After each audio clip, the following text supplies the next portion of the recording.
Welcome to What I Wish I Knew at 30, the podcast where we get real about life, business, resilience, and everything in between. I'm Fran Harper, your host, and if I could go back and have a chat with my 30-year-old self, well, let's just say that conversation would be an interesting one. If you're listening, chances are you're an ambitious, driven, and trying to figure out this wild ride we call life. And let me tell you, you're not alone. That's why I bring on my guests who've been through the highs, the lows, and everything in between, so we can all learn from their experiences. And today, I have an incredible guest with me, Marina Brbot, author, inspirational speaker, and the voice behind the brand new course, Beginning Boldly. She's known for her unapologetic truth, fierce insight, and her ability to light a fire under anyone stuck in their story. And Marina's motto: take what you have and run with it. Kick all obstacles out of your way. Then run a little faster. So if you're ready to stop playing small, lean in, because this woman brings the heat. Did I miss anything, Marina? No, fine. That was perfect. Awesome. So welcome to the show. Oh, thank you for having me. You're very, very welcome. We're going to dive into the hard-earned lessons, the mistakes that turned into gold, and the wisdom we all wish we had at 30. So grab your coffee, get comfortable, and let's get into it. All right, Marina, welcome to the show again. And let's start with this. Imagine we're jumping into a time machine right now. You're 30 years old again. Yeah. Where are you? What are you doing? And what's going through your mind at this stage of life? Good question. And looking back, when I was asked to be on this podcast, I looked back and I thought, where was I? What was I doing? And to be really honest, I would have had a full face of makeup and a heart full of doubt. Yeah. That's where I would have been at 30. And I would have thought that was okay. That's, and it was at the time that was okay, Had I have known that I could have probably taken some of that makeup off and worked more on the inner me, I would have been in a better place. But I didn't. I just did what I thought was right. Absolutely. And that's a beautiful thing, actually, because when I walked into the studio this morning, I was just thinking, I'm dressed in my activewear. I'm going to head out for a run after this. And I thought, should I go and get changed? I thought, no, I'm really comfortable how I am. So I love that. Yeah, at this age, I've got activewear on down here, just so everybody know. But up here, I thought I better do something. Yeah. Just being honest, throwing it out there. Absolutely. And that's what it's all about, isn't it? When we get to the point where judgment from outside becomes far less and we're more comfortable with who we are. So is it fair to say then that you didn't maybe feel that you had life figured out at 30? Had nothing figured out at 30, and I probably thought I did, but I absolutely did not. Yeah. And it would have been one of the most, not turbulent, but one of the, I took a fork in the road. My friends were all getting married. Everybody was getting married. Some already had children. And then you start to think, oh, God, I've got to do that too, It's that time, and then you put a little bit of a rush onto it. You think, like, I should be married too. And I was one of the last of my friends to get married and have children. Yeah. Brilliant. So what was your biggest dream at that time? If you were to go back to when you were 30? To get married. Probably to get married. Down to do what was expected of me, because most of my life was lived to do what was expected of me. So I went through the chapters, and this chapter, I think mid-20s to mid-30s or whatever, was people getting married and having children. And that was that was the norm. And that's where you wanted to fit into that norm, to be married, to have children, to, that, and, it's time to get that house and do all that. So you also had you're if you're a creative, and I was a creative, that was all fine and dandy. But there's a part of you that's blocked off, and your subconscious is, it always plays that little hello, there is more to this, but then there's the fear that holds you back. No, I can't step outside the norm. I'm going to do what everybody else is doing at that time. Yeah. And did life take you where you expected? I mean, obviously you conformed, you got married, and then, did life take you where you expected from that time? Probably at the time it did. It took me where life and where I was expected to go in the eyes of probably my parents, my friends, my people around me. Yeah, it probably did. Did it take me where I could have gone? No. It's an interesting time, isn't it? Where, where your influence, going back to our 30s, where influence was still our parents and our aunties, uncles, the people around us. Yep. And we'll talk about that a little bit later on in the show, the contrasts now between growing up now in your 30s to when we grew up. So looking back now, what's something you were completely wrong about at 30? That my truth had to wait its time. It had to wait its turn. My authentic truth had to wait its turn, because then I would have been doing something different. That's what I was wrong about. And I didn't have the courage at the time to do that, to step outside and know that my turn could have been at any point in my life. But I chose not to, because then I would have been different and I would have been judged and I would have been shamed. And you got to understand, I came from two cultures as well. So I think that had played a bit of a part in all that. Coming from my Croatian background, and I'm born in Australia, growing up in Canada, there were so many influences. There was the Western me, there was the European me. I was conforming. There was my Catholic upbringing. All these things play a part in our growth and in development as such. So what back to your question, what was it that I should have done or did differently, was known that my truth had its turn and I didn't. My And real. at what age were you when, if that was something that you got completely wrong, at what age did you realize that actually this is okay to follow my own path? In my 50s, my early 50s, Yeah. getting out of my 40s into my 50s. It took that long before the brave heart came into it. The what I call brave heart, the courageous me, the hey, there's more to this me. Mm, mm. And how do you think you found that? How did that become something that it was actually okay for you to follow your own path? Through adversity, through death, through the loss of my father. That was the turning point in my life. That was the mirror in front of me that said, hey, you know what? This is finite. You've just lost your hero. You've lost your, like when I do my talks, I talk about Elvis dying in, 1977. The whole world mourned, 97, Lady Diana. We lose this graceful person that just leaves us. There's these were heroes to some people, but when you lose your parent, the way that my father was my hero. So he was that, he was that Elvis in my life, that grace of Diana there. He was that everything. And all of a sudden it's gone and it's real.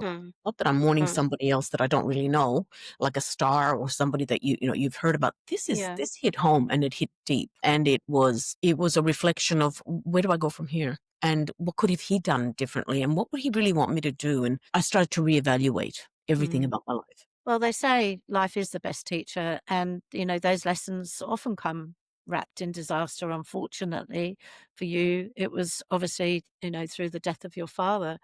But can you think of other sort of curveballs in your life, maybe in business or relationships or your personal growth, that actually felt like the worst thing ever at the time? There were other obvious. There's if you have responsibility in life, and I don't care who you are, you'll have curveballs. You can't not have you can't live life without an up and a down. If you have a responsibility will always give you a curveball, something that you have to work out, something you have to figure out, sometimes big, sometimes small. But and I had responsibilities and there were curveballs, and that's continuous. Even now, when I think that I've written 3 books, I do talks, and there's no perfection. And that was one thing that I really had to get rid of, was trying to be perfect, have things work out perfect. Like, that's back to the 30s. I have to be perfect like everybody else, get married, because that was perfection. That was getting married, having a home, having kids. That was that normal path. But, unless you step on a few stones and you're on that rickety path, you're never going to explore. You're never going to know what's out there for you. I'll tell you, I was listening to a podcast when I started walking and listening to podcasts some 10 years ago. And I was listening to a woman by the name of Deshauna Barber. I'd never heard of her. And I was listening to her speech. And I thought, gee, she's beautiful. And I heard her say, fear not failure, but be terrified of regret. And this was my dad's death too, Fear not failure, but be terrified of regret. And that was like a lightning bolt, because I've been fearing failure my whole life. Mm. Like, what if? What if you just don't succeed? What if you screw up? But what about the regret? You've never tried it. You've never done it. You'll never know. And Mm. that quote or that little saying that stayed with me, and it actually helped to build a strength within me where I wasn't fearing failure so much. Of course, I don't want to fail and that, but I wasn't fearing rejection Yeah. or not getting it done as much. And I was starting to embrace these things. Yeah, and actually understand that without those adversities, without that, you can't push through that. I mean, if you were going back to obviously the death of your father was very profound for you, and as well as the kind of the emotional side of it, obviously you were looking at building yourself, your brand, and your public persona. Yep. And what do you think was the hardest part about? Obviously not the death of your father, of course, that was extremely, but about that whole experience, and how did you actually push through that? Well, obviously the loss is one thing, but the hardest thing was being real and true to myself and learning that there was no escaping your own truth. You can perform in front of people, you can be whatever you want to be, but when you really start to reevaluate you, and that's what I wanted to do. I wanted to know why did I fear what I feared? Why did I feel shamed when somebody said that? Why did I feel, and all that took unwinding and unraveling, and that was probably one of the hardest things, to really look at yourself through God's eyes, if you want, because there's Mm, no hiding there, right? If I yeah. mean, there's no hiding. You're real. This is the true you. And why do you react? And why does your body feel these emotions when such and such happens? Because that's where we're going to feel it first, through the body, right? It's going to come Mm, out mm, somewhere. There's nowhere mm, to hide. That was hard, but it was also freeing and liberating to know mm, that, hey, you know what? I've just had a little light bulb moment, and I figured that out. That's why that happens. And I love those light bulb moments, yeah. those those little stop. That's why, yeah, Mm, that was truly great and liberating for me. amazing. And if you could go back and whisper advice to yourself in that moment, what would you say? Don't be afraid, do it. Just get out there and try it. What's the worst thing that can happen? What is the worst thing that can happen? And if you're going to bed and it's on your pillowcase, and that's what would happen to me, one day I could write a book. One day I think I could do that. But in the morning I'd get up and I'd be on my hamster wheel and I'd be round and around and around, people pleasing, doing this and doing that. And at the end of the night, I could have done that and I could have said that. And I think I could create that too. But would have, could have, should have. It was always there. Absolutely. Would have, So could have. how did that challenge, in how did that challenge change the way you approach success today? I don't fear success because Mm, I think I actually feared success. I don't know if it challenged me, but it made me grow bit by bit by bit. I remember I had to interview for the first book, because I had to interview 30 Australian women, and some of them, she sits with Prince Charles on the Prince's Trust back in the mm, day before he was king. And I'm sitting across from her and I'm thinking, I'm interviewing you and you sit with him. mm. The audacity of me even sitting here and being here. And then I grew into learning that fundamentally we're all the same. Fundamentally, she's no different to me. She may have sat with somebody that was different, but we are all out there for the same thing. And, in the end, we would dunk biscuits into coffee together and laugh together. And she cries just like me. How about that? And then eventually, when I got to about woman number 5 or 6 interview, it started to get easier because I started to fear less and think, well, this is okay. You're just a woman like me. It doesn't matter. Titles. And I think that's what it was. Titles no longer impressed me so Mm, much. Yes, I think it's wonderful, and of course, I think I'm proud of people with what they have, and who, this is your title and that, but it doesn't make you any better than anyone else. You've earned that absolutely. title, and that's wonderful, and I think that's honorable, but it doesn't make you a better human being than anyone else. They come and go. So your confidence levels, were obviously, by the time you got into the fifth or sixth interview, were beginning to grow. But and I was beginning to witness it. Like, I think I had, there was no more that jitter that, Mm, I got through this, and she just told me things that she probably hasn't told her best friend.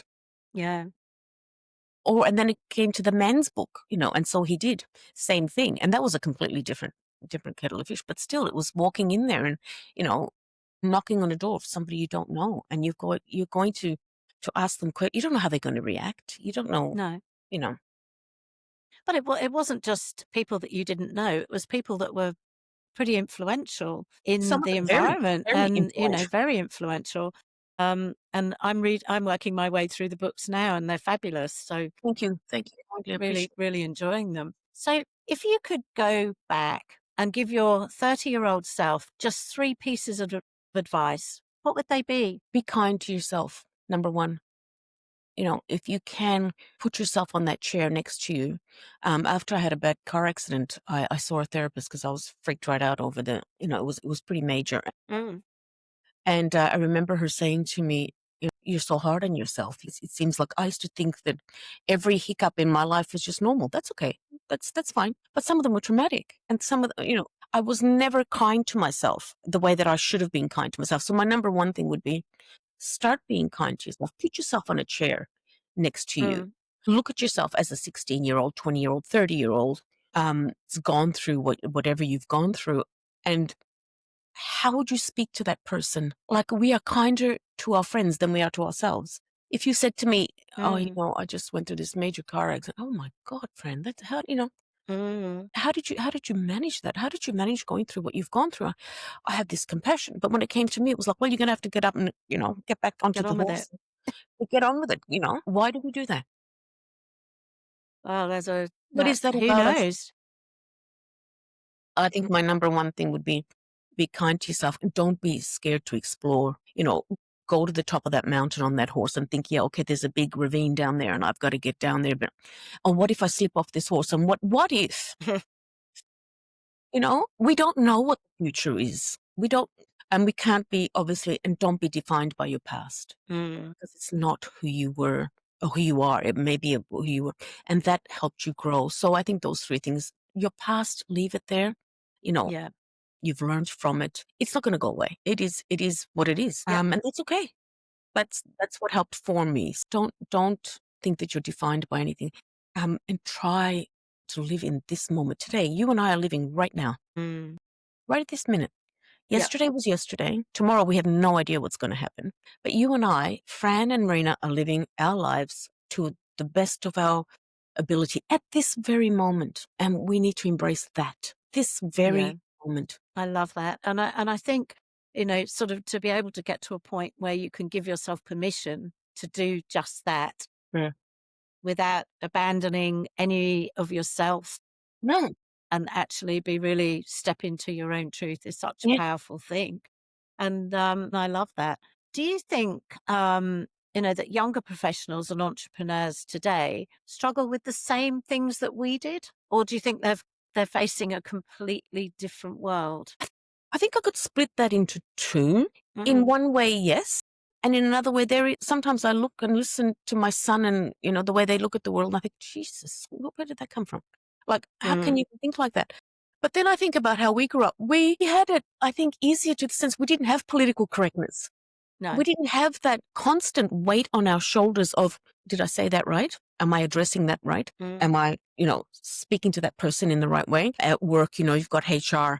Am I, heaven forbid a boss compliments you in a way, because what if it becomes a sexual, all these mm, things are heavy, mm, and that you're mm, constantly, the young people, I think all of us in the workforce now, you're on guard a lot more than what we were, I think. mm, mm. But then there's that other side of, you've got social media. It's so much, there's a lot of segues that are so much easier to get to through the help that we have today, even though Mm. it's, yeah, Yeah, social media, I mean, that's a really interesting one, isn't it? I mean, please. we Yeah. didn't grow up with any of that, Nothing like it. We would sort nothing, of yeah. no, that's right. So the influence in our lives were definitely our parents, our teachers, our immediate families, our Correct. friends, And we had that but it was respect. a face to face. Correct. And that's the thing, and as strong as it is, and as much as it's going to stay in our world, and it's here for, AI and all of that, we are the most disconnected human beings in the history of humankind. That's sad.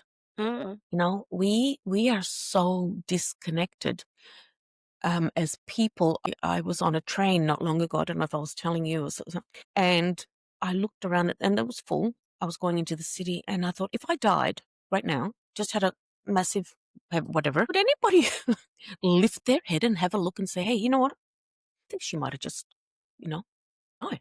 I don't think so. No one's looking at anyone. No one notices. Everyone's glued to their phone. Mm. And Mm. it's like a pandemic. I don't know how else to say it. Women, I walk in the morning, and women with prams, they don't look at their children, they look at their phone. Yeah. Kids Yeah. get together and they're all looking at their phone. There's that difference of the two generations. Our generation Mm. growing up, I think we were more connected as humans. We were more connected as people. Yeah. And we No, look, I think probably knew less, which wasn't a bad thing, no, about that's right. Yeah. There's only so much we can store in here, isn't there? correct. Yeah. Yeah. So, what's one mindset shift that completely changed your approach to your success? Courage wasn't a bad thing. Mm. Giving myself permission. I had to have the mindset of giving myself permission to, it's okay to say no. Mm. That was a biggie for me. No, not today. No, thank you. I'm not interested. I don't like where this is going, so I'm sorry, I'm out of here. That was a brave move for me to say Mm. no or yes when I really wanted to say yes. And whatever the outcome, whether it's another no from them or whatever, that's okay. But to Mm. be allowed to walk away from someone and say, I did what I thought was right, to follow To embrace your own values. your own values to the core. Yeah. I love that. And Love that. without worrying, am I going to offend your values? I can't follow your values and your principles if I don't believe in them. And I have to be true to myself to say, no, well, really, in a nice way, Mhm. I don't agree, and I'm sorry, this isn't for me. Yeah. No, and look, I think that's, as you said, going back to that word courage, Mm, because not everyone has the courage to do that. There's a lot of people that come into the environment, become people pleasers, don't necessarily have that courage to say no or yes. absolutely. People pleasing, and that's something you pick up as you grow. Like, that might go back to culture, that might go back to, but it's something that you don't have to live with. And it's not saying that you don't be nice to people.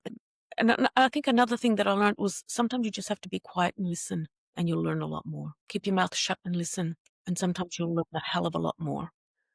Yeah. What's the best advice that you ever received, and who gave it to you? I think it was a friend of mine, and she said, if you don't write this book, this is when I was going to write, because she can, and if you don't run with it, and that's where that comes into it, take what you have and run with it. Mm. Pick all obstacles out of your way and then run a little bit faster. You are not going to bring out the best in yourself, because I know it's in there. And I thought, is it? I was still doubting, imposter Mm. syndrome was a big, big part. Really? Do you think I can do that? Of course you can. Mm. You can. Mm. And that advice was like, I know, yeah, I can. Sometimes, like, you got to hit yourself on the head and say, well, yeah. I mean, if they can see it in me, why can't I? Exactly. Just going back to when you wrote Because She Can, just correct me if I'm wrong, but you started that because of your love for photography, and you were a professional photographer. Yeah. So just explain to us how you Went about. how you developed that concept, because it's fabulous. Thank you. I had a note on my desk. It was a piece of paper, like a little. And if I was to have met you back then, I would have wrote Fran Harper. Interesting, amazing. I'd love to photograph her and put her in a book. Because in my mind, in the back of my soul, in my filing cabinet, I thought one day, if I could take my photography, and because I love portraiture and I love women, and if I could put them together, I could create a coffee table book for Australians, like, for the world. Why stop there? Mm. And I could put them together and write about them. And then I'd see someone on TV and think, oh, gee, she's interesting. Or I'd meet someone. So this list went sitting on this desk for 6 years, maybe longer. Marina. So it went from pencil case to drawer to under books inside a book. It was never thrown away. It was Mm. like when your child gives you that "I love you, mummy" note in grade 1, and Yeah. now they've left home and they've gotten married. But you will throw away a dress with a label on it that you've never worn, but you will never throw that note, that pebble, that little Yeah. heart that was made for you in school, away. And if anybody dares try to throw it away, you'll be like, whoa, you cannot throw that away. That belongs to me. That gives me hope. That Mm. is my truth. That came from love. And this note, this piece of paper, that's what it was for me. It was like I was tethered to a hope that one day this is going to eventuate into something. I didn't know how or when, but don't anybody throw that away. Doesn't matter where we go, what we do, how many times we change the desk, the office, whatever. And on this one night, after my father had died, I'd come back from the funeral and my son was killing aliens down the hallway and I could hear him laugh. I thought, oh, he's on his Xbox with his friends and he's content, he's happy. And my husband, I could hear him snoring, remote control in hand, crime channel, and he seems content. He's, and I'm not. Yeah. No, I'm here and I'm not. Why? And then I looked at my desk and I thought, desk empty, messy desk, messy mind. I better clean this desk up before I go to bed. And this one night, I started to clean, and the note, and there it was, and I was looking at it and I got melancholy. Like, I got sort of sad, not sort of like, and I thought, will I ever fulfill anything that's going to belong to me, that's going to come from me, that's something I want to create? Is this ever going to happen? Nah, it's not going to happen. You've got time to think about this right now because you got to clean this desk, you got to go to bed, and tomorrow's another day. And I was cleaning the desk and I had the note in hand and I was wiping it and a tear dropped. Oh. And I started to reevaluate my life and I could see it flashing before my eyes. I could see that 30-year-old, that 16-year-old, the girl that was brought up, the two cultures, and I could see it all, and it got heavy. And it got so heavy that another tear dropped, and I kept wiping them because I didn't give myself the privilege or the love or the compassion like I was talking about before. I didn't give myself that, not even that in that time, to say, you're feeling sad today. You've had a lot happen. No, sit me on that chair. If little you was telling me that, or if you would, I'd be like, oh my God, clean up, get ready, tomorrow's another day. Yeah. Until I started to weep. And I wept like a primal cry. And it was deep and it was embedded and it came from the pits of my toes and there was nowhere to hide. Yeah. And the note in hand, and I kept thinking, there's nowhere to hide. And I heard this voice and I sat with my shoulders slumped and I thought, I'm tired. I'm tired of not being who I want to be. I'm tired of not exploring the truth that's within me, how much I have to offer. And it said, stop crying. And I thought, Dad, Holy Ghost, God, stop crying. Your time is now. What are you waiting for? And those words echoed into my mind. And I thought, well, what am I waiting for? It was like I kept waiting throughout my whole life for someone to say, you're an award-winning photographer. You can write, you're creative. No one came to the door to open it and say, we'll explore this with you. You have a choice. You have a life. You do it. Yep. And there's no hiding behind that. People, you will need help. Yeah. But by God, you're going to have to do this on your own. And I looked at the note and I thought, okay, I wiped the tears and I found 3 emails of these women that I had. And I just got onto the computer and I wrote that night, hi, my name is Marina Brbot. I'm writing a book. Would you like to be a part of it? Send, send, send. And I went to bed. And I thought, holy jeez, what have I done? Like, who are you to think this is the time when I really was still in doubt and I was just starting to explore. And I thought, these women don't even know you. They're going to think, who the hell are you and why are you bothering? All these things. But I wasn't thinking would have, could have, should have, because I'd now opened the can of worms. So the would have, could have, should have wasn't there. It was like, oh my God, you have. What's going to happen now? Well, the sky didn't come falling down. And the next day, I get an email and it says, hi, Marina, I'd love to be a part of your book. And I thought, oh my God, really? And the day after that, hi, Marina, I'd be honored to be a part of your book. And I thought, are you kidding? And the third reply didn't come. And do you know what I did? I put my boxing gloves back on and said, see, told you. I didn't think, wow, I've gotten 2 replies. I'm thinking, told you so, you're not J.K. Rowling. Who did you think you were?